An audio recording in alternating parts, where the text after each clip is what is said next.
Sudhagad education सोसायटीचे पूर्व प्राथमिक, प्राथमिक, माध्यमिक व उच्च माध्यमिक विद्यालय कळंबोली मराठी, हिंदी, इंग्रजी, उर्दू माध्यम यांच्या सौजन्याने शैक्षणिक व्हिडिओमध्ये आपलं सर्वांचं स्वागत आहे।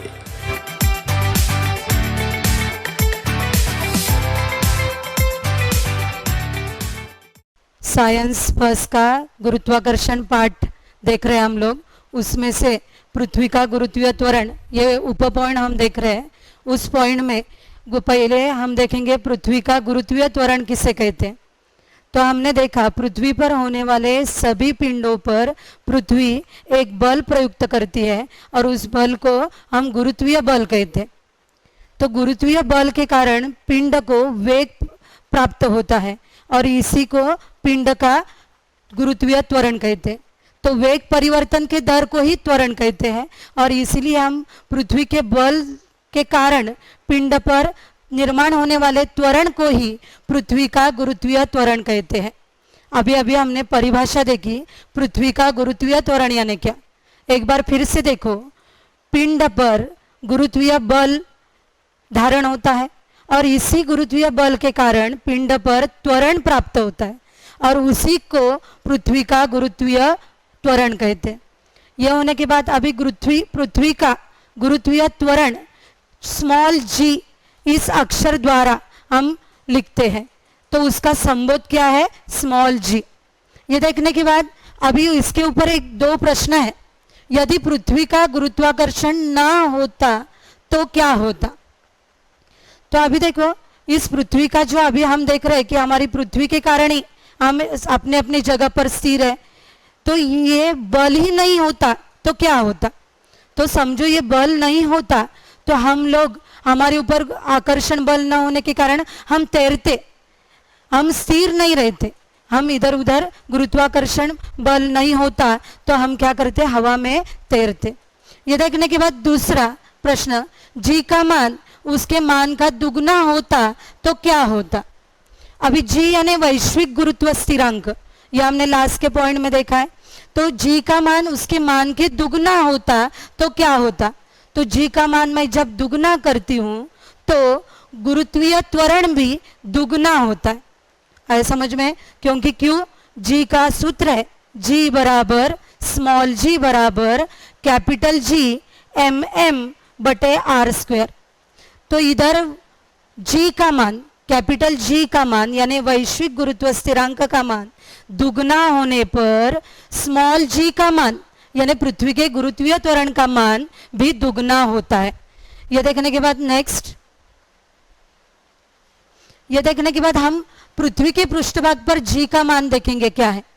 तो मैंने ऑलरेडी पहले सूत्र हमने देखा था, ये F बराबर GMM R का वर्ग, यह हमने इधर देखा।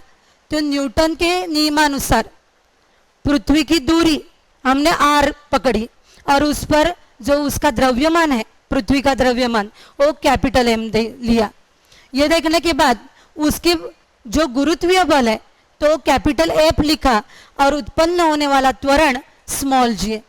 और इसी अनुसार मेरा सूत्र होता है F बराबर, या गुरुत्वीय त्वरण या गुरुत्वीय बल का सूत्र क्या होता है? देखो, गुरुत्वीय बल F बराबर GMM बटे R का वर्ग, यहाँ कैपिटल M ये पृथ्वी का द्रव्यमान है। ये सूत्र हमने ऑलरेडी पहले भी देखा है। ये केवल G स्मॉल जी निकालने के लिए, पृथ्वी पर पृष्ठभाग पर G यानी त्वरण निकालने के लिए सूत्र हमने फिर से देखा। तो ये सूत्र देखा था। ये देखने के बाद ये भी न्यूटन का गति संबंधी दूसरा नियम है, F बराबर mg। तो ये भी हमें मालूम है।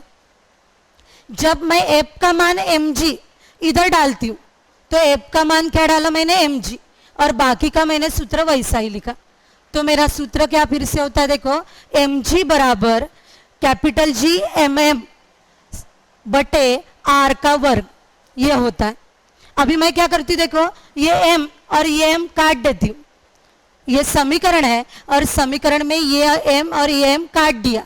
तो जब मैं इस m को और इस m को काट देती हूँ तो बचता क्या है? केवल ये G बराबर GM जी कैपिटल एम बटे आर का वर्ग, देखो बचा ही इतना ही, जी बराबर जी एम बटे कैपिटल जी एम बटे आर का वर्ग, इतना ही बचा।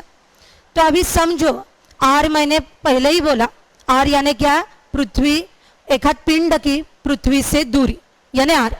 आर यानी क्या, एकाध पिंड की पृथ्वी से दूरी यानी स्मॉल आर।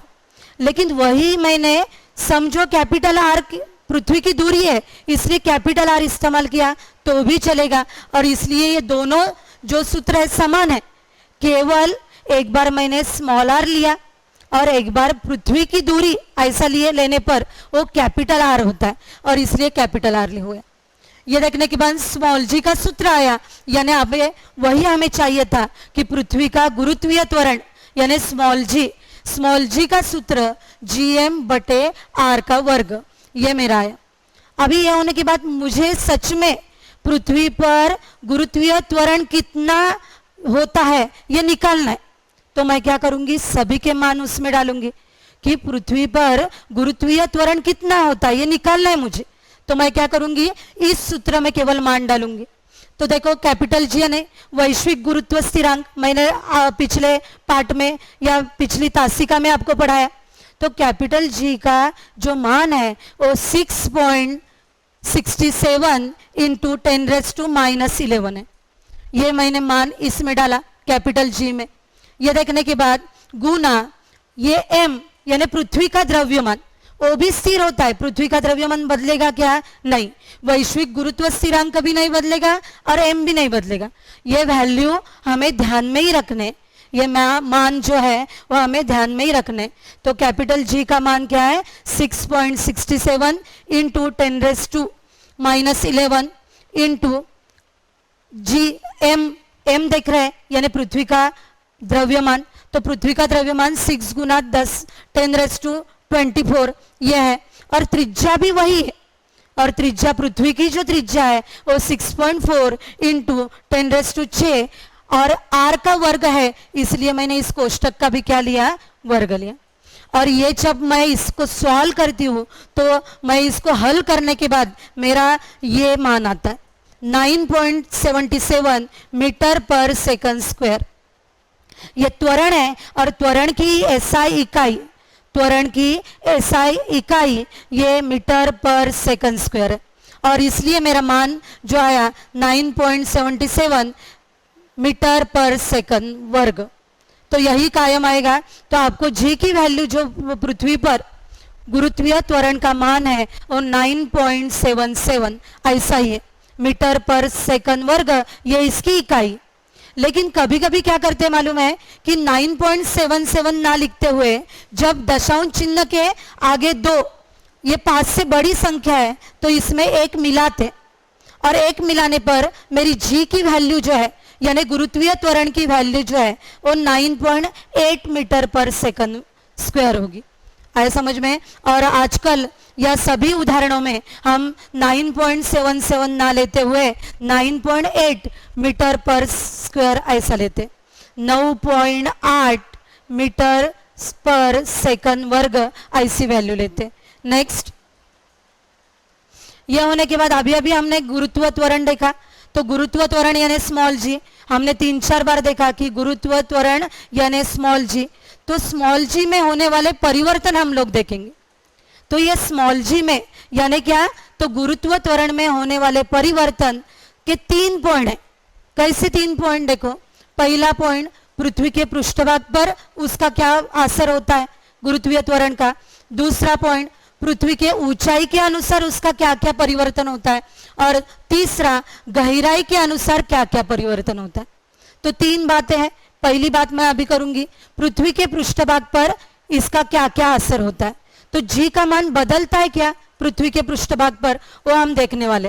तो ऑलरेडी आपको मालूम है पृथ्वी का आकार पूर्ण रूप से गोलाकार नहीं है, वो आपको मालूम है अंडाकृति है। और इसीलिए पृथ्वी जो है पृथ्वी के आकार अनुसार जो ध्रुव की तरफ वो चपटी हुई और भूमध्य रेखा की तरफ वो फूली हुई होती, क्योंकि उसका आकार पूर्ण रूप से गोलाकार नहीं है।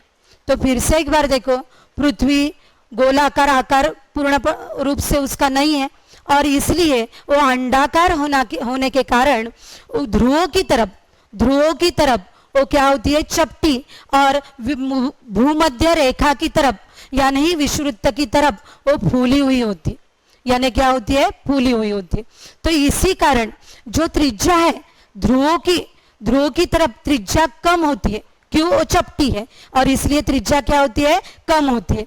लेकिन विषुवृत्त यानी भूमध्य रेखा की ओर वो फूली हुई होने के कारण त्रिज्या क्या होती है, बढ़ती है। जैसे ही त्रिज्या कम होती है वैसे ही उसका गुरुत्वीय त्वरण 9.8 ये सर्वाधिक होता है। तो ध्रुवों पर गुरुत्व त्वरण का मान ये 9.8 ये सर्वाधिक है और जो विषुवृत्त की तरफ है यानी फूले हुए भाग पर जो है वो फूले हुए भाग पर उसका जो मान है जी का मान वो क्या है, 9.77 मीटर पर सेकंड स्क्वायर, ये उसकी इकाई। तो आप लोगों को मैंने आपको पृथ्वी के पृष्ठभाग पर होने वाले परिवर्तन के बारे में बताया।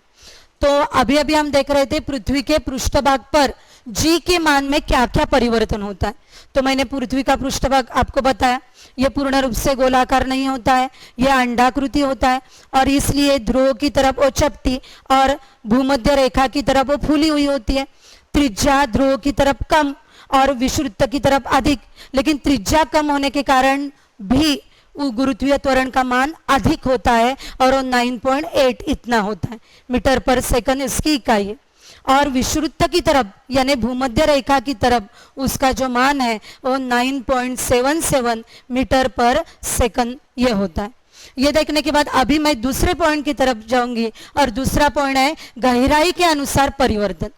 अभी गहराई यानी आप लोगों को मालूम है, तो गहराई यानी नीचे की तरफ, जैसे ही पृथ्वी के धीरे धीरे हम केंद्र की तरफ जाते हैं तो क्या होता है, तो मैं बोलती हूँ देखो त्रिज्या कम कम होती जाएगी और एक ऐसा पॉइंट आएगा कि उधर केंद्र स्थान पर जी का मान 0 होता है। फिर से एक बार देखो, ये पृथ्वी है, मैं गहराई की तरफ जाने वाली हूँ यानी केंद्र की तरफ जाने वाली हूँ। जैसे ही मैं केंद्र की तरफ जाती हूँ तो मेरा केंद्र पर जी का मान 0 होता है। लेकिन जैसे ही धीरे धीरे मैं कौन सी बात कर रही हूँ, गहराई की, गहराई, ऊंचाई नहीं, पहले मैं गहराई की बात कर रही हूँ। तो जैसे गहराई पर जाती हूँ तो केंद्र पर मेरा मान क्या होता है, 0 होता है और धीरे धीरे त्रिज्या कम होने के कारण जी का मान, जैसे ही आप गहराई पर जाते हो वैसे वैसे जी का मान कम कम होता जाता है और एक विशिष्ट बिंदु यानी केंद्र पर वो 0 होता है। सबको आया समझ में? फिर से एक बार देखो, तीसरा पॉइंट मैंने लिया और तीसरा पॉइंट था गहराई के अनुसार परिवर्तन। फिर से एक बार देखो, पूर्ण रूप से पृथ्वी गोलाकार नहीं है, वो मैंने आपको कहा ये जियोइड आकार की है। इतना ही नहीं, मैंने आपको ये बोला गहराई यानी केंद्र स्थान पर, तो जैसे जैसे केंद्र स्थान पर जाते हैं पृथ्वी की त्रिज्या कम होने के कारण वो जी का मान भी धीरे धीरे क्या होता है, कम कम होता है। लेकिन एक केंद्र स्थान पर वो क्या होता है, 0 इतना होता है। क्योंकि क्या होता है कि पृथ्वी का जो पूरा गुरुत्वीय बल है वो उस पिंड पर लगता नहीं। या अभी पृथ्वी जैसे ही पृथ्वी की गहराई में जाएगा तो गहराई में जाने के बाद पूरे पृथ्वी का गुरुत्वीय बल उस पिंड पर न लगने के कारण जी का मान कम कम होता है और एक ऐसी स्टेप आती है कि उसके केंद्र स्थान पर जी का मान 0 होता है। ये देखने के बाद बीच वाला पॉइंट देखेंगे, पृथ्वी के ऊंचाई के अनुसार होने वाला परिवर्तन। तथा पृथ्वी के ऊंचाई यानी पृथ्वी के पृष्ठभाग से भी परे यानी पृथ्वी के ऊंचाई पर होने वाला परिवर्तन, उसके बारे में देखेंगे।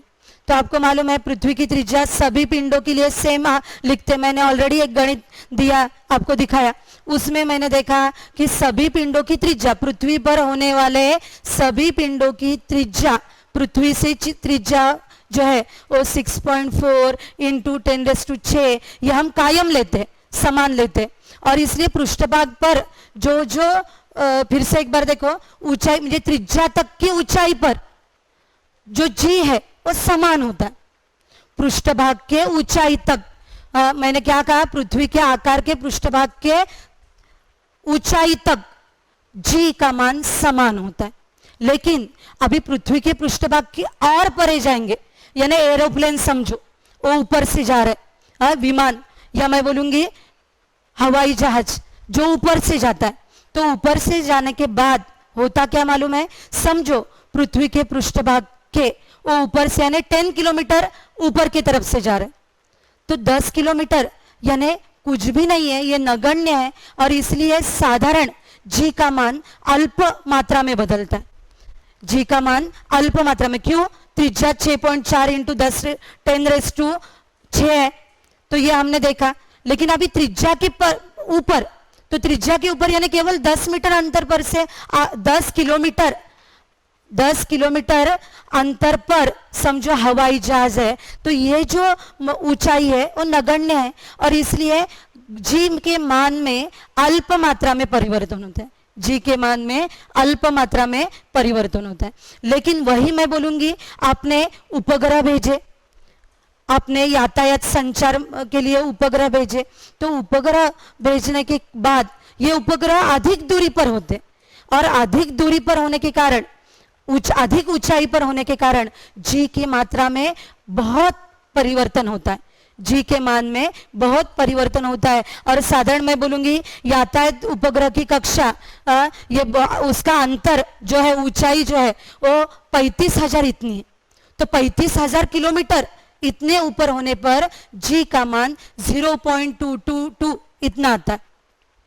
यह देखने के बाद हमने अभी देखा कि पृथ्वी के ऊंचाई के अनुसार होने वाला परिवर्तन, तो जैसे जैसे ऊंचाई बढ़ती है, तो मैंने कहा कि केवल 10 किलोमीटर इतनी बस, यह अल्प मात्रा में परिवर्तन है। लेकिन उससे 35,000 किलोमीटर आगे, त्रिज्या के आगे ऐसा कुछ उपग्रह वगैरह जाता है, तो होता क्या है कि जी के मान में बहुत परिवर्तन होता है, यानी कम आता है। जी का मान क्या आता है? कम आता है। तो हमने तीनों पॉइंट आज अभी डिस्कस किए, आपको समझ में आए होंगे, इस पर चर्चा की।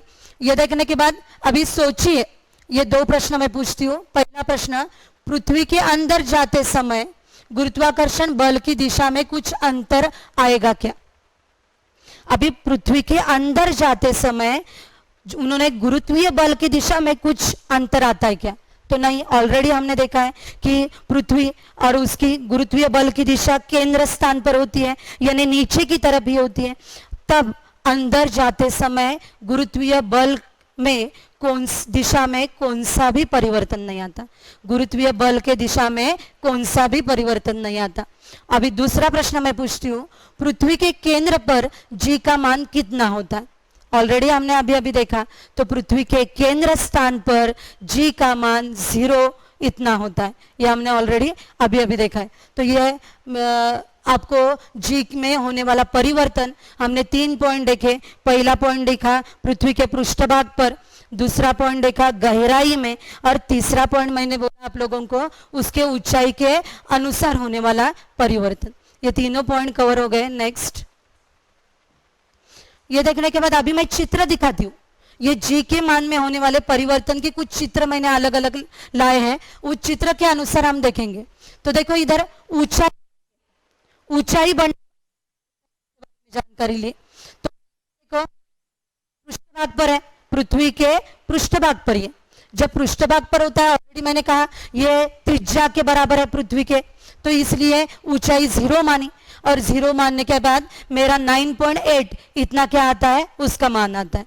ये देखने के बाद माउंट एवरेस्ट के ऊपर देखा तो ऊंचाई बढ़ी कितनी किलोमीटर, 8.8, तो ये नगण्य अल्प सा बदल है, किलोमीटर 8.8 किलोमीटर, तो ये अल्प मात्रा में होने वाला बदलाव है, और इसलिए अल्प मात्रा में होने वाले बदलाव के कारण उसके मान में इतनी कमी नहीं आती। तीसरा देखेंगे हम लोग, समझो उपग्रह, तो उपग्रह की साधारण उपग्रह जब पृथ्वी की त्रिज्या की परे होता है, तो परे यानी कितने ऊंचाई पर, तो 35,000 मैंने कहा, इधर 35,700 पर समझो उपग्रह है, तो उसका मान जो है वो 0.225 इतना आता है। यानी वो ऑलरेडी ऊंचाई के अनुसार पहले पॉइंट कवर किया। बाद में अभी पृथ्वी के पृष्ठभाग पर हम देखेंगे। देखो ये दूसरा पॉइंट, पृथ्वी के पृष्ठभाग पर होने वाला परिवर्तन। तो पृथ्वी के पृष्ठभाग पर यानी ध्रुव, मैंने ऑलरेडी बोला कि ध्रुव क्या होता है, थोड़ा सा चपटा, और बाद में ये भूमध्य रेखा यानी विषुवृत्त, तो यानी क्या होता है, ये फूला हुआ, सॉरी, ये क्या होता है, फूला हुआ। ध्रुव यानी चपटा और भूमध्य रेखा यानी क्या, फूला हुआ। तो इस पर भी मान बताया मैंने, त्रिज्या कम होने के कारण ऑलरेडी बोला जी का मान 9.8, ये सर्वाधिक ध्रुवों पर होता है। और इधर भूमध्य रेखा पर मैंने इसका जी का मान बताया 9.77। त्रिज्या बड़ी होने के बावजूद भी इसका मान कितना होता है, 9.77 मीटर पर सेकंड स्क्वायर ये होता है। तो ये चित्र दिखाया मैंने पृथ्वी के पृष्ठभाग पर दिखाया, बाद में मैंने उसकी ऊंचाई पर दिखाया। और ये देखने के बाद अभी खोली यानी गहराई के अनुसार, तो गहराई, पृथ्वी की गहराई पर हम जाएंगे तो क्या, देखो ये अलग अलग मैंने ग्रह दिखाए। तो ये ग्रह आपको मालूम है, ये अपने अपने कक्षा में पूर्ण गोलाकार परिभ्रमण करते हैं। क्यों करते हैं ये भी हमने देखा, गुरुत्वीय बल के कारण परिभ्रमण करते हैं। तो इनके द्रव्यमान और त्रिज्या के अनुसार उनका गुरुत्वीय त्वरण का मान क्या होता है, बदलता रहता है। क्योंकि हर एक का द्रव्यमान ग्रह का और हर एक की त्रिज्या, पृथ्वी से होने वाली त्रिज्या, यह अलग अलग होने के कारण, सभी के अलग अलग होने के कारण ये मान क्या आता है, अलग अलग आता है, जी का मान अलग अलग आता है। बाद में ये भी मैंने आप लोगों को दिखाया कि हवाई जहाज, ये देखो ये मैंने 6.4 या एक आपको त्रिज्या दिखाई, पृथ्वी की त्रिज्या 6.4 इंटू 10⁻⁻6 ये त्रिज्या है। ये त्रिज्या हमने देखी और त्रिज्या देखने के बाद उसका 10 किलोमीटर पर क्या है, हवाई जहाज। तो होने वाला जी का मान मैंने आपको कहा कि अल्प मात्रा में यह बदलाव होता ही नहीं, 10 किलोमीटर यानी कुछ भी नहीं है, क्योंकि त्रिज्या 6400 इतनी मैंने आपको दिखाई है। और तो 10 किलोमीटर यानी ऊपर 6410 होगा, तो 6410 यानी इतना अंतर न होने के कारण जी के मात्रा में परिवर्तन इतना होता नहीं। आगे नेक्स्ट, अभी द्रव्यमान और भार, इसके बारे में जानकारी लेंगे हम। द्रव्यमान जो हम अंग्रेजी में मास कहते हैं और भार यानी क्या, वेट कहते हैं।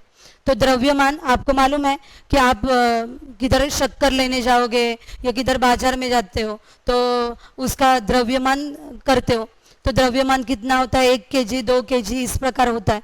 लेकिन कभी कभी उस द्रव्यमान को कोई भार भी बोलता है। अभी मेरा भार, मैं अब ऐसे बोलती हूँ कि मेरा भार 60 kg है, बराबर है। तो भार और द्रव्यमान ये अलग अलग है, लेकिन तो भी हम कभी कभी हमारे बोलचाल में द्रव्यमान और भार ये एक शब्द इस्तेमाल करते हैं। ये बिल्कुल वैज्ञानिकली या साइंटिफिकली अनकरेक्ट है, करेक्ट नहीं है। तो हम क्या करेंगे, इसको हम सही क्या है द्रव्यमान और भार क्या सही है उसके बारे में जानकारी लेते हैं। तो पहले द्रव्यमान, तो द्रव्यमान की परिभाषा मैं बताती हूँ। पिंड में होने वाले द्रव्य संचय को क्या कहते हैं, कहते हैं। कोई भी पिंड में सामान्य द्रव्य की मात्रा को क्या कहते हैं, तो उसका द्रव्यमान। इसकी एसआई इकाई केजी है, द्रव्यमान की एसआई इकाई क्या है, केजी है। ये अदिश यानी इसको व्यक्त करने के लिए केवल परिणाम की आवश्यकता है, लेकिन दिशा की आवश्यकता नहीं। फिर से एक बार देखो, मैंने आप लोगों को कहा द्रव्यमान, पिंड में होने वाले द्रव्य की मात्रा को उस पिंड का द्रव्यमान कहते हैं। बाद में बताया मैंने, ये द्रव्यमान है वो इस ऐसा एक करते हैं, ये एक अदिश राशि है, यानी किधर किसी भी जगह पर जाओ उसका द्रव्यमान बदलता नहीं है। देखो उसका मान सर्वत्र समान होता है, दूसरे ग्रह पर जाने पर भी उसका मान क्या होता है, मान नहीं बदलता है, वही होता है। और इसलिए मैंने आप लोगों को कहा कि ये कौन सी राशि है, अदिश राशि। केवल उसके परिणाम की आवश्यकता, लेकिन दिशा की आवश्यकता नहीं है। अदिश की परिभाषा आपको कहते हैं, तो फिर से एक बार बोलती हूँ, देखो जो राशि व्यक्त करने के लिए केवल परिणाम की आवश्यकता है नहीं है उसे। अभी ये अदिश राशि की दूसरे कुछ उदाहरण मालूम है, हाँ है, कौन सा, लंबाई। अभी एक हाथ देखो मैंने लंबाई नापी इधर, लेकिन कौन सी भी जगह आप जाओगे ना तो लंबाई क्या रहेगी, उतनी ही रहेगी। और इसलिए लंबाई भी क्या, कौन सी राशि है, तो अदिश राशि। ये देखने के बाद मैं और एक बात बोलती हूँ, देखो कि द्रव्यमान जितना बढ़ाओगे उतना जड़त्व भी क्या होता है, बढ़ता है। तो देखो कि ऋणात्मक माप है। तो जितना द्रव्यमान अधिक उतना जड़त्व भी क्या होता है, अधिक होता है। ये देखने के बाद अभी भार की तरफ जाएंगे। देखो भार यानी क्या, उसके बारे में चर्चा करेंगे। तो भार की परिभाषा ऑलरेडी पहले दी है। देखो कि जिस गुरुत्वीय बल से आकर्षित करती है उस बल को ही भार कहते हैं। तो फिर से एक बार परिभाषा देखो कि उन्होंने बोला है किसी भी पिंड पर पृथ्वी जिस गुरुत्वीय बल से उसे आकर्षित करती है उसी बल को क्या कहते हैं, भार कहते हैं। लेकिन भार ये जो राशि देखो, भार का एसआई इकाई न्यूटन है। उसने क्या देखा था कि भार की एसआई इकाई न्यूटन है।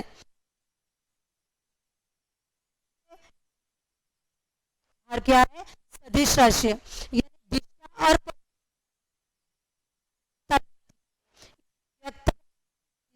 और परिणाम दोनों की आवश्यकता लगती है और इसलिए उसे क्या कहते हैं, सदिश राशि कहते हैं। बाद में समान न होने के कारण भार भी अलग अलग ग्रहों पर अलग अलग आता है। जी का मान समान न होने के कारण अलग अलग ग्रहों पर जी भार है वो भी क्या होता है, अलग अलग आता है। अभी भार का सूत्र देखेंगे हम लास्ट में। मैं क्या तो भार इधर दिया देखो बराबर, तो आकर्षण बल यानी एफ यानी ही क्या, mg। तो W बराबर mg, यही भार का सूत्र है। जो आकर्षण सूत्र है वही किसका, भार का सूत्र है। तो भार गुरुत्वाकर्षण का सूत्र है, लेकिन भार बराबर आकर्षण बल का ही सूत्र, आकर्षण बल F बराबर mg। तो भार W बराबर भी क्या है, mg। तो इस प्रकार द्रव्यमान और भार हमने अभी अभी उसको सुना। आपको अधिक समझने के लिए मैं उसमें अंतर बताती हूँ क्या है। तो आपको प्रश्न आएगा द्रव्यमान और भार में अंतर क्या। तो अंतर देखने के लिए आपको मालूम है दो अलग अलग जगह, इधर द्रव्यमान लिखो, लाइन खींचो, इधर भार लिखो। तो भार ये दोनों में क्या क्या अंतर है। पहले द्रव्यमान, उसकी परिभाषा लिखो। तो द्रव्यमान की परिभाषा आपको मालूम है, पिंड में होने वाले द्रव्य की मात्रा को ही क्या कहते हैं, उसका द्रव्यमान। पहले देखो फिर से एक बार द्रव्यमान देख रहे हैं। तो पिंड का द्रव्यमान यानी क्या, पिंड में होने वाले द्रव्य संचय को या द्रव्य की मात्रा को ही क्या कहते हैं, द्रव्यमान कहते हैं। ये द्रव्यमान की इधर हो गया। अभी भार देखेंगे। देखो पिंड पर या पिंड को पृथ्वी आकर्षण या आकर्षित करते हैं, उस आकर्षण बल को ही भार कहते हैं। परिभाषा हो गई। ये देखने के बाद और भार की एसआई इकाई न्यूटन है। तो दूसरा पॉइंट कवर किया हमने कि द्रव्यमान की एसआई इकाई ये क्या है, किलोग्राम है, और भार की एसआई इकाई न्यूटन है। ये देखा। बाद में तीसरा पॉइंट देखेंगे। देखो ये अदिश राशि और भार एक सदिश राशि। मैंने ऑलरेडी बोला कि सदिश और अदिश यानी क्या। तो द्रव्यमान एक सदिश राशि है।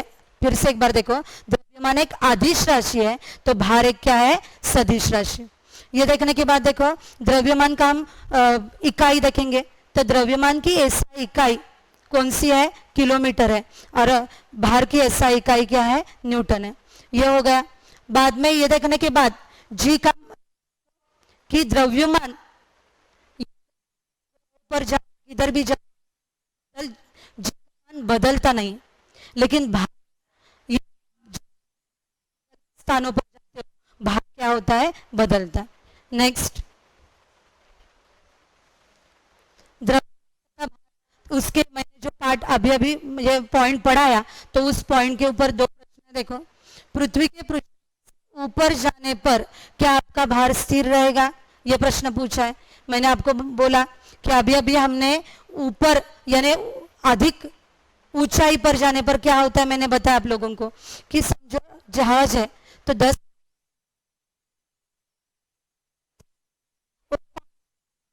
जी का मान में अल्प मात्रा में परिवर्तन होता है, लेकिन जैसे जैसे उपग्रह जाते हैं तो अंतरिक्ष यान की कक्षा या अधिक परे होती है, और अधिक परे होने के कारण जी का मान क्या होगा, इधर बदलेगा। तो ऊपर ऊपर जाने पर भार क्या होता है, स्थिर भार स्थिर। फिर इस बार देखो, मैंने ऑलरेडी आपको दो भार, तो क्योंकि भार ऑलरेडी, भार एक कौन सी राशि है, तो वह हमने देखा भार एक कौन सी राशि है, तो अदिश राशि है, सदिश, तो अदिश राशि है, तो उसके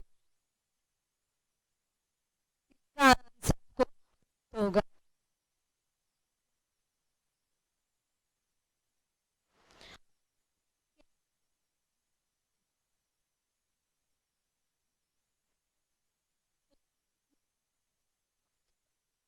कितना हुआ, डबल हुआ, तो भार डबल होगा। आज समझ में। नेक्स्ट, यदि किसी व्यक्ति का पृथ्वी पर भार 750 न्यूटन है तो चंद्रमा पर उसका भार कितना होगा। यह हमारा गणितीय उदाहरण है। यह होने के बाद आप लोगों को ऑलरेडी मालूम है कि चंद्रमा पर जो द्रव्यमान है पृथ्वी के द्रव्यमान के 1/81 गुना है, और पृथ्वी पर या उसकी त्रिज्या यानी चंद्रमा की त्रिज्या पृथ्वी के त्रिज्या के 1/3.7 गुना है। तो ये ऑलरेडी आपको मालूम है, लेकिन तो भी ये दिया जाएगा, ये आपको ध्यान में रखना है। ये ध्यान में रखने के बाद अभी एक कि पृथ्वी पर उस व्यक्ति का भार कितना है, 750 न्यूटन।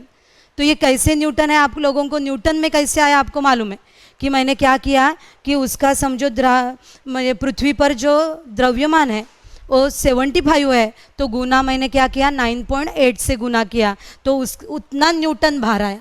तो ये भार इतना आता है। तो ये देखने के बाद अभी हम क्या देखेंगे, देखो कि मास ऑफ अर्थ इसलिए एमई और मास ऑफ मून यानी एमएम, तो इनका अनुपात देखेंगे। मास ऑफ अर्थ और मास ऑफ मून यानी पृथ्वी पर और चंद्रमा पर द्रव्यमानों का अनुपात कितना आएगा, 81। कैसे आएगा वो भी आपको मालूम है। मैं समझो इधर 1/81 की बाद में उल्टा गुना किया तो केवल कितना आता है, 81 आता है। सेम वैसे ही त्रिज्याओं का अनुपात निकालेंगे हम। तो त्रिज्या यानी क्या, देखो रेडियस ऑफ अर्थ और रेडियस ऑफ मून, तो ये दोनों का अनुपात भी है, वो अनुपात निकाला तो सेम वैसे के वैसे 3.7 आता है। तो अनुपात आने के बाद अभी मेरा फॉर्मूला भार का या भार का सूत्र एकदम सिंपल है। तो भार का सूत्र W, भार अंग्रेजी में क्या कौन सा अक्षर इस्तेमाल करते हैं, W। तो W बराबर यानी पृथ्वी पर उसका भार बराबर mg, इतना ही सूत्र है। तो m यानी 750, इधर गुना चाहिए, गुना अभी g का सूत्र आपको मालूम है, g का सूत्र कैपिटल G mm/r। यह ऑलरेडी हमने गुरुत्व त्वरण का सूत्र देखा हुआ है। तो मैंने ये सूत्र लिखा, सूत्र डालने के बाद m यानी 750 डाला। बाद में आप लोगों को मालूम है सभी मान मैंने डाले इसमें। जब सभी मान डालती हूँ तो केवल m कितना आता है, तो 750 r का वर्ग gm। अभी ये gm जो है वो अर्थ पर आया, अर्थ पर होने वाला आया।